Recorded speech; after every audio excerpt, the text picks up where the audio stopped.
Mampukah subsidi bersasar ini dilaksanakan tanpa memberi kesan sampingan kepada yang lain?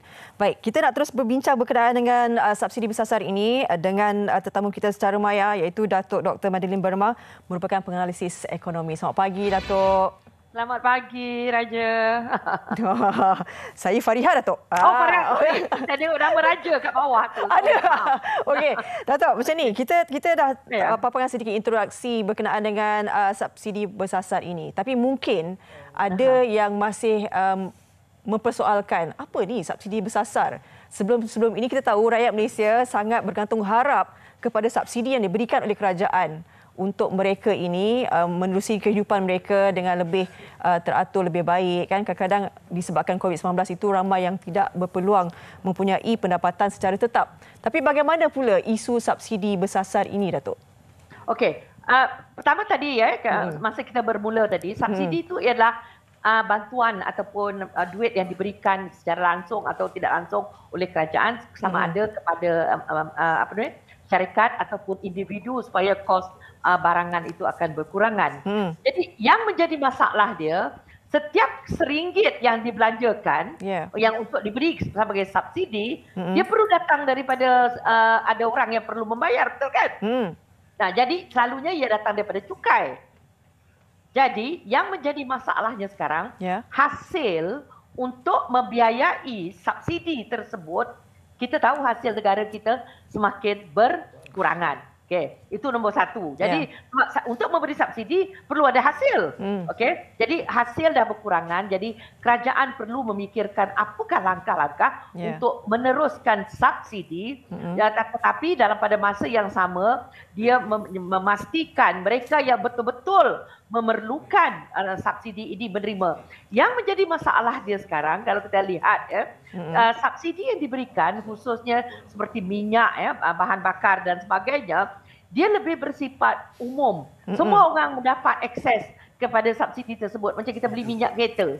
Saya membeli minyak kereta dengan orang yang ada Mercedes-Benz membeli minyak kereta, harga jadi orang yang berpendapatan tinggi akan mendapat lebih faedah. Itu yang menyebabkan kerajaan kata macam mana nak memastikan bahawa orang yang berpendapatan rendah betul-betul menerima subsidi ini. Dan itu yang menjadi keutamaan sekarang. Itu nombor satu. Nombor dua, yang menjadi isu juga, kalau kita dengar mantan Menteri Keuangan kita menyatakan bahawa kerajaan berbelanja lebih 77.3 bilion pada tahun 2002 untuk bantuan dan subsidi. Dan 33 bilion itu ialah untuk subsidi. Jadi maka sekarang yang jadi kerisauan, subsidi 33 bilion ini ia dinikmati oleh golongan T20, M40 dan B40.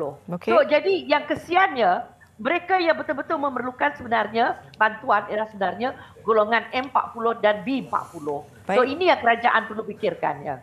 Baik, bila kita tahu sebelum ini subsidi diberikan secara pukal, Datuk. Kan boleh kita berikan, sekarang ini nak beralih kepada subsidi bersasar ini. Kita tahu isu ini telah dibahaskan sebelum ini, kan banyak kali dah cakap bagaimana, tapi tidak ada jalan lagi untuk dilaksanakan. Baik, dengan tempoh 2 minggu diberikan tanggungjawab besar kepada jawatankuasa khas untuk meneliti apa sahaja implikasi. Bagaimana, Datuk, rasionalnya kalau kita nak lakukan subsidi bersasar ini?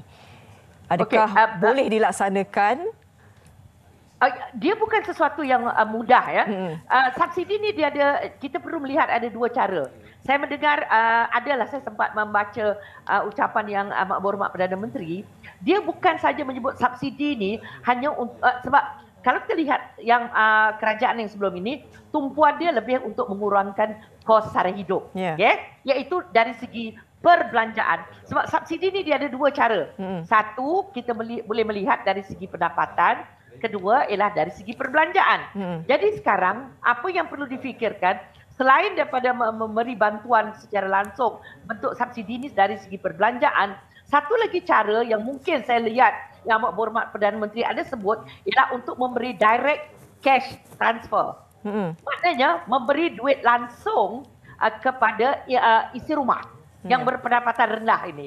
Jadi bermakna di sini subsidi itu mungkin tidak seperti apa yang kita bayangkan, tetapi di mana kerajaan terpaksa memberi duit secara bantuan secara macam kalau kita lihat dulu bantuan sara hidup itu. Tapi dulu dia lebih untuk mengurangkan kos sara hidup. Tapi sekarang subsidi ini lebih untuk membantu golongan berpendapatan rendah. Jadi subsidi bukan hanya untuk semata-mata hanya untuk mengurangkan kos sara hidup, tetapi lebih kepada nak membantu golongan berpendapatan rendah. Itu yang saya lihat cara yang amat berhormat Perdana Menteri, cara dia berfikir, kalau saya boleh terjemahkan. Tapi ada tak, Datuk, bila kata bersasar ini kan, ada tak sebarang kesan sekiranya subsidi bersasar ini dilaksanakan untuk pengurangan untuk dibelanjakan kepada bersasar ni? Sebab kita tahu sebelum ini kan dah biasa kan, semua golongan dapat, industri dapat dan sebagainya. Sekiranya ia dilaksanakan, apakah kesan, implikasinya? Selalunya dia dikaitkan dengan inflasi. Okey? So, sekiranya hanya golongan tertentu saja yang mendapat subsidi, jadi bermaknanya yang kumpulan yang lain akan didapati mereka terpaksa membayar lebih untuk barangan tersebut. So macam minyak tadi. So minyak tadi harganya akan menjadi lebih tinggi bagi golongan P20 ataupun P20 atau M40. Sedangkan bagi golongan B40 memang mereka menikmati faedah daripada itu. Tetapi kita yang mungkin M40 dan T20 terpaksa membayar lebih. Itu pertama. Kedua, kos pengeluaran juga akan meningkat. Itu yang dikhawatiri sekarang. Dia dalam keadaan apabila subsidi bersasar dilaksanakan dalam masa keadaan kita sekarang, keadaan inflasi yang tinggi. Itu bimbang juga, Datuk, kalau inflasi. Bimbang itu yang risaunya. Sebab orang macam kita mungkin terpaksa membayar lebih lagi. Ya. Tapi okey, bagaimana mekanismenya? Bagaimana kita boleh melaksanakan supaya yang golongan berpendapatan rendah ni dibantu untuk meneruskan kelangsungan pada 2023 bahawa ekonomi nanti lagi lebih teruk dan sebagainya? Bagaimana golongan sederhana juga turut mendapat bantuan juga, sebab kita tahu dua golongan ini boleh turun naik Datuk. Betul. Kan? Sebab selalunya M40 ni yang tersepit. Dia di tengah-tengah. Itu yang kita mengharapkan kerajaan bukan hanya memberi keutamaan kepada B40, sebab yang paling kesian M40 yang bawah tu, yang dekat dengan garisan B40 tu. Jadi sekarang yang menjadi isu dalam subsidi bersasar ini, bagaimana nak mensasarkan? Ini yang menjadi masalahnya. Sebab dia memerlukan pangkalan data yang lengkap.